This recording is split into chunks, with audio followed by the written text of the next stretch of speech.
Hello and welcome. In this lecture, we are going to talk about Docker engine and Docker architectures. So let's talk one by one. So in once you'll install the Docker in your local PC or like in server or in the cloud or Mac, you will be get that in Docker daemon which is installed like in that in which will work as the server, and then the another component will be like in internally installed like in REST API, which is kind of a services, and then Docker client. So like in Docker daemon, which is server, and the communications will be happen with the Docker client with help of a REST API. So other than that, we have a different like in features, or like in we can say that in a object, like network. So that will be managed by that in that in initially client, and the client will be send the request with help of a REST API, and server will be do that in required operations on that.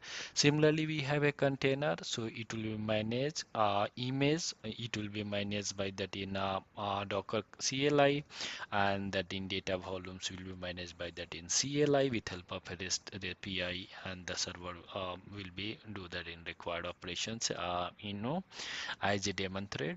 So just in high level, just understand it, but there is a n number of other objects is also there and operations, and like in inside that in Docker engine, and we'll talk one by one.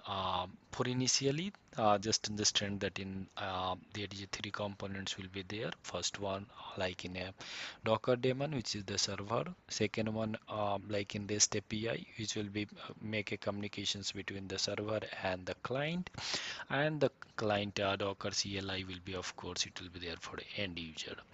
So let's talk about the more into that in Docker architecture. So in more details, if you'll see that in what client is doing, the client is nothing but it's just performing that in Docker command, which is we can say the build, pull, push, run, and many more. And it's going to that in Docker daemon, and Docker daemon is like on basis of the command, it's going to that in, if you'll see that in first command is Docker build, which is dot dot, and dot dot is going to be now in build that in images, and once images is built, it will be either push into the container, or it will be go to that in a Docker daemon, so like in a other way. And second one, we have a some dot dot without that in like in a only simple dot.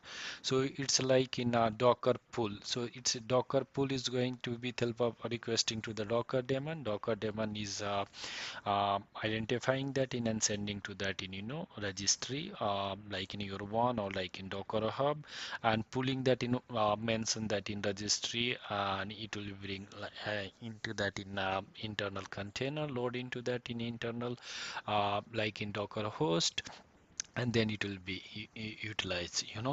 A third one, if you'll see that in Docker run, so once you'll do that in Docker run, so if you'll see that in symbol is going to be different, and it is going to that in choosing that in a particular images, and it will making that in workable into that in a container, and that will be available to that in end user. So in high level, like in what we discussed, that is sufficient for now. We'll understand that in more details, but in top level, just understand that in Docker architectures, minimum three things will be there, which is like in client for end user use. End user meanings like in developer or like in IT operations, not for like an end user who is going to utilize the applications.